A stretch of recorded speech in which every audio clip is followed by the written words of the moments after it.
Western powers کے ساتھ مل کر باقاعدہ سوویت یونین ہی ختم کر دی۔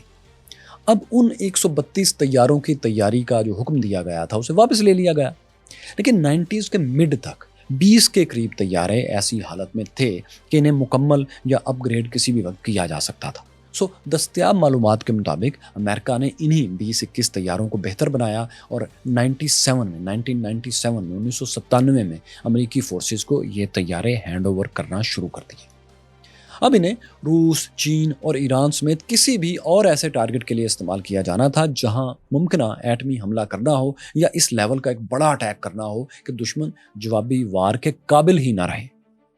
یہ اس ہتھیار کا کانسیپٹ ہے، اس کی تھیوری ہے۔ سادہ الفاظ میں یوں سمجھیں کہ اگر امریکہ نے کسی ملک پر ایٹامک ویپن گرانا ہے یا اس لیول کا دوسرا کوئی حملہ کرنا ہے تو B-2 بمبار طیارے بھی ساتھ ہی حرکت میں آ جائیں گے، تاکہ وہ ملک جن ہتھیاروں سے امریکہ پر جوابی وار کر سکتا ہے ان ہتھیاروں اور ان فیسلٹیز کو، ان سائٹس کو بھی ساتھ ہی تباہ کر دیا جائے۔ دنیا کے اس یونیک طیارے کی ٹیکنالوجی امریکہ نے اتنی خفیہ رکھی ہے کہ اسرائیل سمیت اپنے کسی قریبی اتحادی کو بھی اسے فروخت نہیں کیا گیا، نہ ٹیکنالوجی ٹرانسفر کی گئی ہے۔ 1997 کے کانگریس رپورٹ کے مطابق ایک B-2 طیارے کی تیاری میں کوئی $2.13 بلین خرچ آتا ہے۔ آج کے حساب سے اگر اس کی ویلیو ہم ڈٹرمن کرنے کی کوشش کریں تو یہ کاسٹ کوئی $4 بلین کے قریب بنتی ہے، اس کی ایکول بنتی ہے۔ دوسرے الفاظ میں اب تک کے 21 طیاروں کے لیے جو کہ اس نے ایئر فورس کو ٹرانسفر کیے ہیں، امریکہ ماڈرن ٹرمز میں $82 بلین خرچ کر چکا ہے۔ یاد رکھیں کہ اس کاسٹ میں ریسرچ اور پلانٹ انسٹالیشنز وغیرہ اور دوسری پرائسز شامل نہیں ہیں۔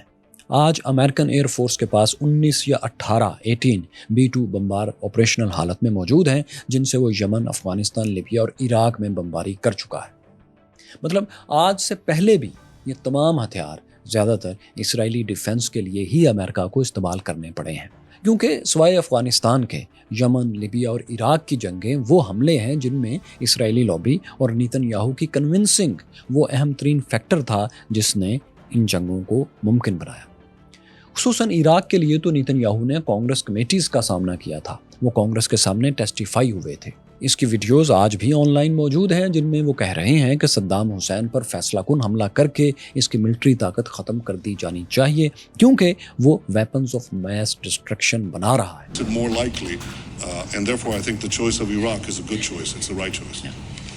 Simply not reflecting the reality to assume that Saddam isn't feverishly working to develop nuclear weapons as we speak. اس کے بعد کی کہانی آپ جانتے ہیں کہ وقت نے یہ تمام دعوے غلط ثابت کر دیے، لیکن اس دوران لاکھوں عراقیوں سمیت 4400 امریکی سولجرز بھی ہلاک ہو گئے تھے۔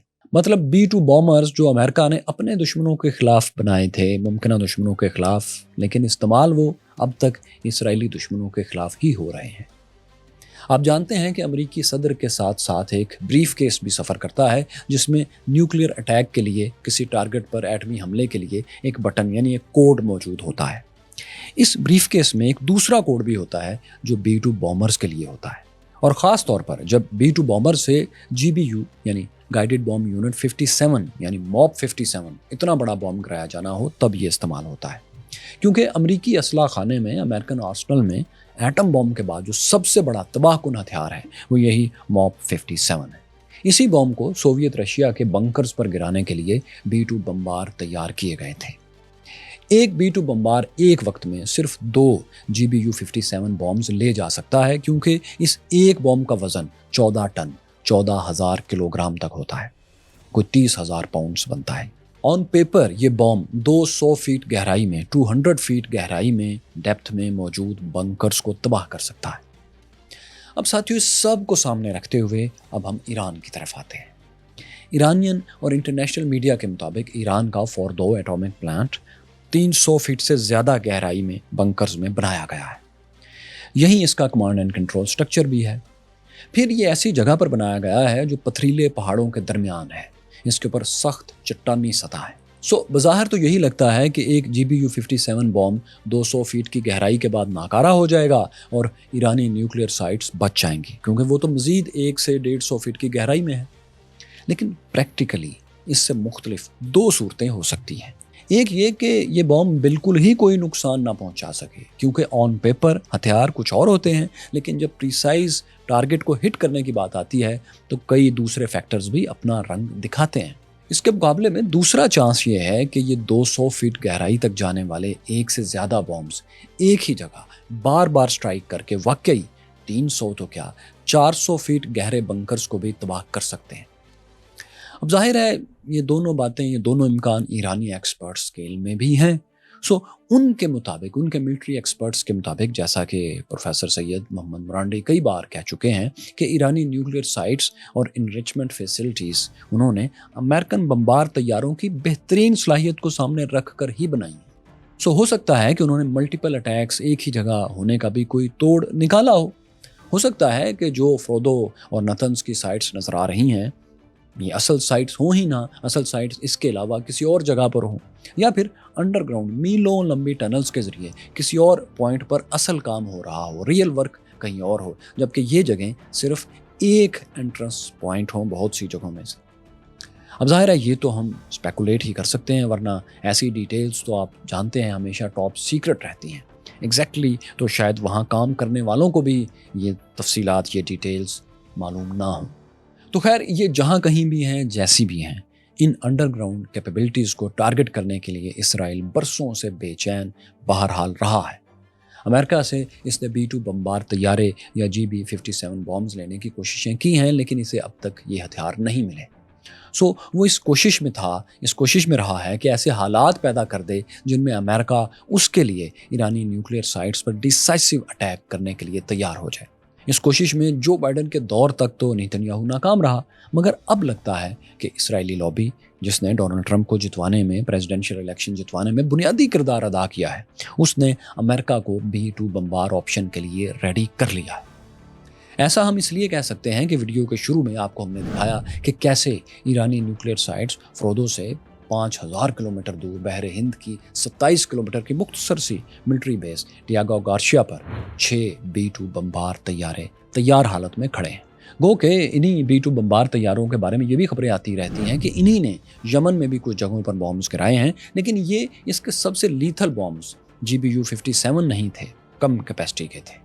آپ جان چکے ہیں کہ B-2 طیارے 11,000 کلومیٹر تک بغیر ری فیولنگ کے آپریشنز کر سکتے ہیں۔ تو ایران کی فوردو ایٹامک سائٹس جو ہیں، اس کا ایٹامک پلانٹ جو سب سے بڑا ہے، یہ اس بیس سے 5,000 کلومیٹر دور ہے۔ وہاں جانے اور پھر واپس آنے میں 10,000 کلومیٹر سے کچھ اوپر کا فاصلہ اس طیارے کو طے کرنا ہوگا، اور اس کی رینج 11,000 کلومیٹر ہے۔ پھر یہ کہ ایران کے پاس سب سے اچھا میڈیم رینج میزائل جو ہے وہ شہاب 3 سیریز کا ہے، اور یہ بھی 2,000 کلومیٹر کے لگ بھگ ہی اٹیک کر سکتا ہے۔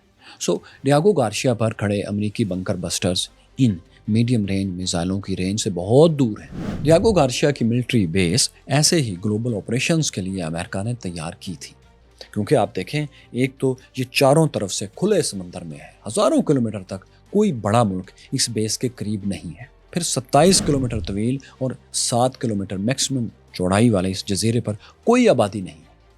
یہاں ایسے خفیہ آپریشنز کے لیے سب سے سازگار ماحول ہے جنہیں دنیا سے چھپانا ہو۔ پھر یہاں کبھی کوئی میڈیا کا نمائندہ نہیں جا سکا، یہاں رپورٹنگ نہیں کر سکا، یہاں سیاح بھی نہیں جا سکتے۔ اسی لیے امریکہ نے یہاں ایسا خاص رن وے تیار کیا ہے جہاں سے 172 فیٹ تک پھیلے ہوئے بہت بڑے پروں والے B-2 طیارے کو پرواز دی جا سکے۔ جب یہ طیارہ 2 MOB 57 بامز کے ساتھ مسلح ہوتا ہے تو آپ اندازہ کریں اس کا کل وزن 1.5 لاکھ کلو گرام تک پہنچ جاتا ہے۔ ایسے میں اتنے وزنی طیارے کو کم از کم 2.5 کلومیٹر کا رن وے چاہیے جو اس کو وہ سپیڈ اور پش دے سکے جو اس کی پرواز کے لیے ضروری ہے۔ یہ سب اس قبضے والے ڈیاگو گارشیا جزیرے پر موجود ہے، یہ سارا سیٹ اپ۔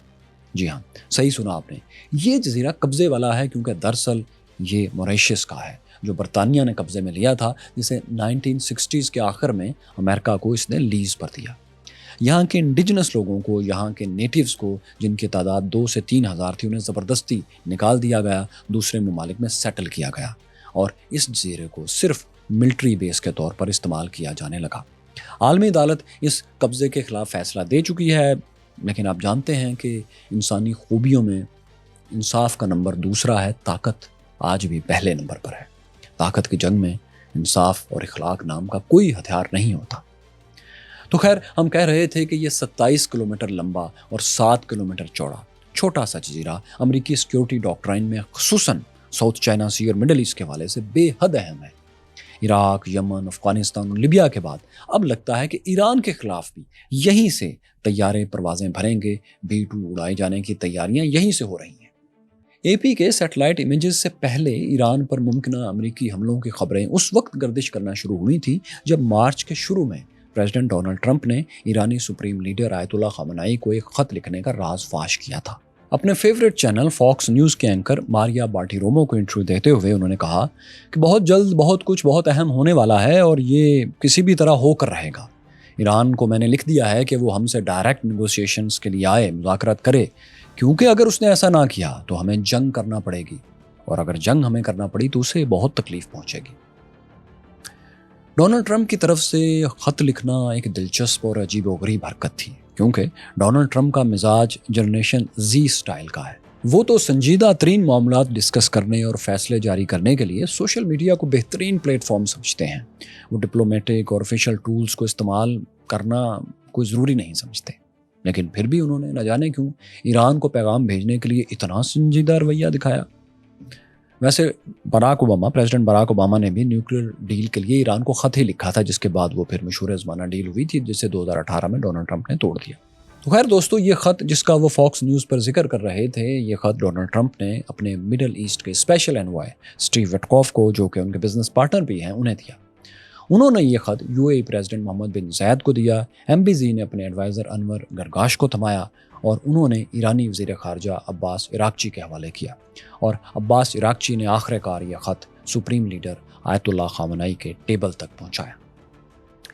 اس خط کے بارے میں شروع میں ایران سے یہی خبر آئی کہ رہبر معظم سپریم لیڈر آیت اللہ خامنہئی نے اسے پڑھے بغیر ہی مسترد کر دیا ہے، ریجیکٹ کر دیا ہے، کیونکہ ان کے مطابق ڈونلڈ ٹرمپ اعتماد کے قابل انسان ہیں ہی نہیں۔ انہوں نے کہا کہ ڈونلڈ ٹرمپ مذاکرات کی بات کر کے دراصل دنیا کو دھوکہ دے رہے ہیں، وہ ایک ڈسیپشن کریٹ کر رہے ہیں۔ اس شخص سے مذاکرات کا کیا ہی فائدہ جس کا ہمیں پہلے سے پتا ہے کہ اس نے بات پر قائم ہی نہیں رہنا۔ انہوں نے کہا کہ ہم نے کئی سال کے مذاکرات کے بعد جو نیوکلیئر ڈیل سائن کی تھی، اسی شخص یعنی ڈونلڈ ٹرمپ نے ہی اس فائنل اور مکمل ڈیل کو پھاڑ کر پھینک دیا تھا۔ پھر اب اسی ڈیل کے لیے نئے مذاکرات ہم کیوں کریں؟ آیت اللہ خامنہئی جب کھلے مجمع سے یہ خطاب کر رہے تھے تو ان کے سامنے بیٹھے سپورٹرز امریکہ مخالف نعرے مرگ بر امریکہ، مرگ بر امریکہ بھی لگاتے جاتے تھے۔ اسی تقریر میں انہوں نے کہا کہ ہم فی الحال ایٹامک ہتھیار بنانے نہیں جا رہے، لیکن اگر ہم نے یہ بنانے کا فیصلہ کر لیا تو امریکہ ہمیں روک نہیں سکتا۔ رہبر معظم آیت اللہ کی اس بات کو آپ انٹرنیشنل ایٹامک انرجی ایجنسی، جسے عرف عام میں نیوکلیئر واچ ڈاگ بھی کہا جاتا ہے، اس کی ایک خبر کے اینگل سے ضرور دیکھیں۔ نیوکلیئر واچ ڈاگ نے فروری میں رپورٹ دی تھی کہ ایران نے 60% یورینیم انریچ کر لی ہے۔ اسے ویپن گریڈ تک انریچ کرنے میں یعنی 90% تک لے جانے میں اب ایران کو صرف چند ٹیکنیکل سٹیپس ہی اور چاہیے ہوں گے۔ یاد رہے دوستو کہ ایران کی پہلی نیوکلیئر ڈیل، جس میں امریکہ کے علاوہ 6 عالمی طاقتیں China, France, Germany, Russia, UK اور یورپین یونین شامل تھیں، اس سے ڈونلڈ ٹرمپ 2018 میں خود نکل گئے تھے، جبکہ باقی 6 عالمی طاقتیں اس ڈیل میں ایران کے ساتھ آج بھی موجود ہیں۔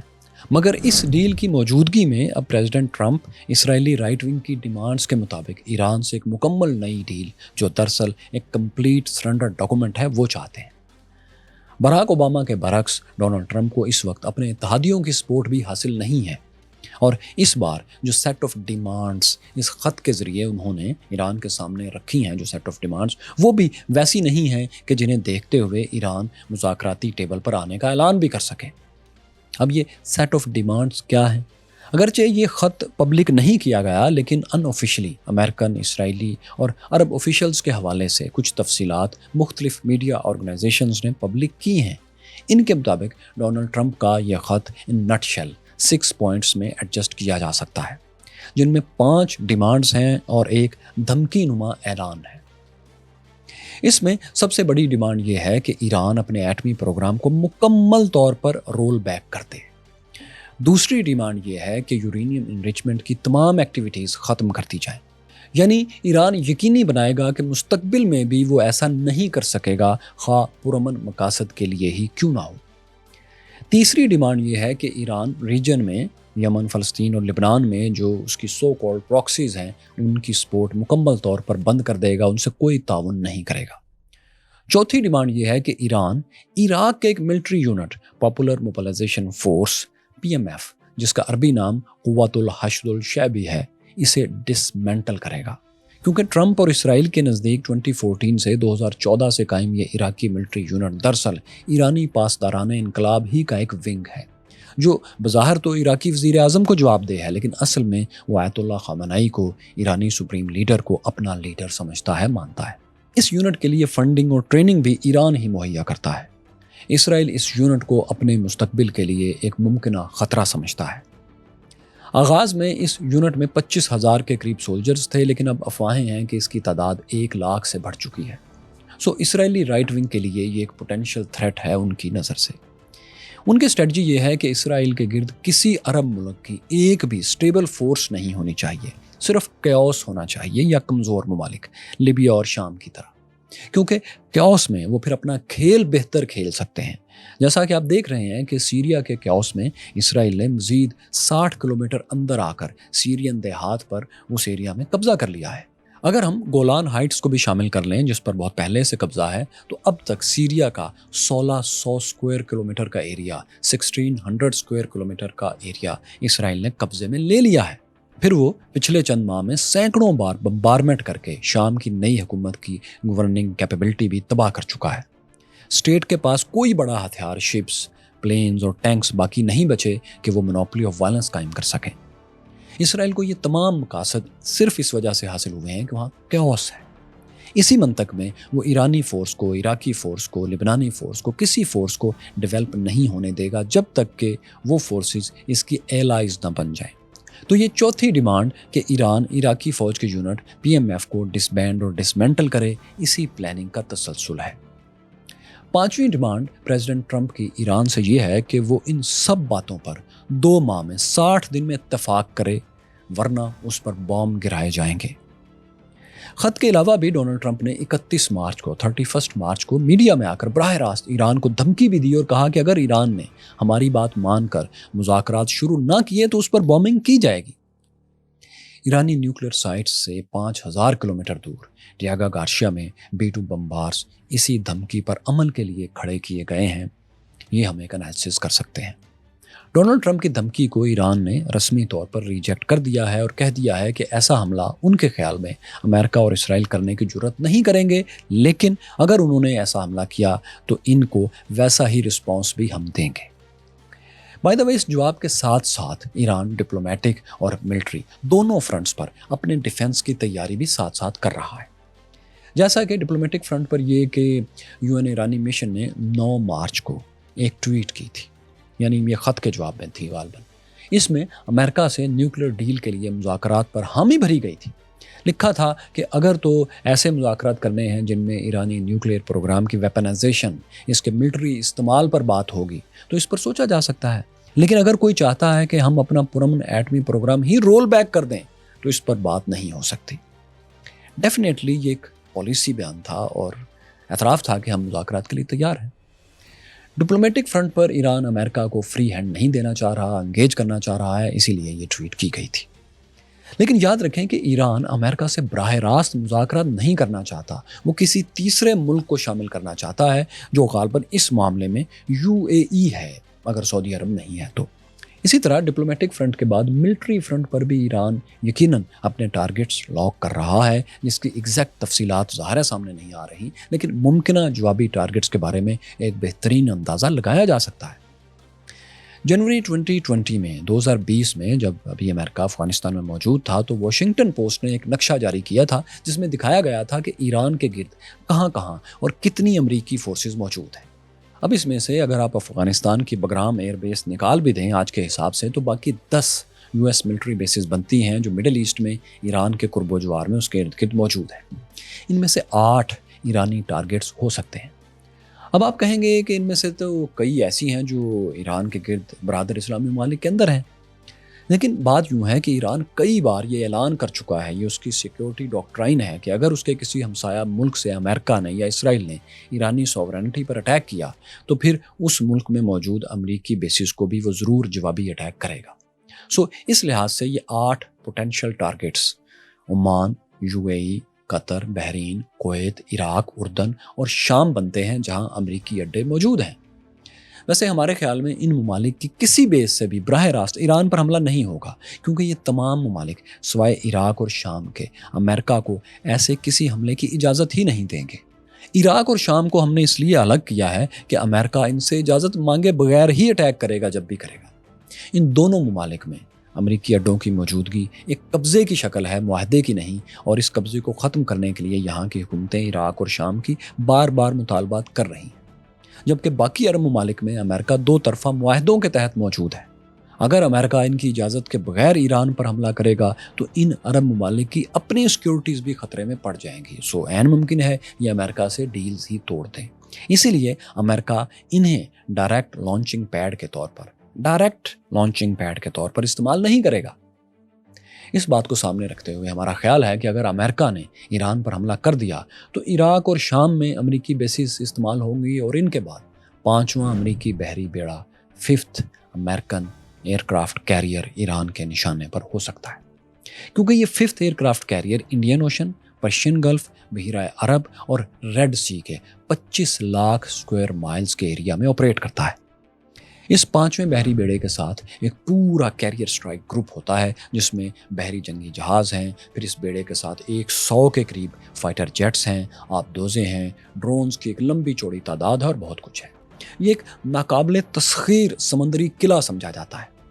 لیکن ایران اگر امریکہ کو واقعی عرب ممالک سے باہر نکل کر اٹیک کرنا چاہتا ہے تو یہی وہ جگہ ہے جو سب سے اہم ٹارگٹ ہو سکتا ہے، اور اسے ہی ہٹ کرنا یا اسرائیلی سرزمین پر اٹیک کرنا ہی وہ جوابی عمل ہوگا جو ایران کر سکے گا۔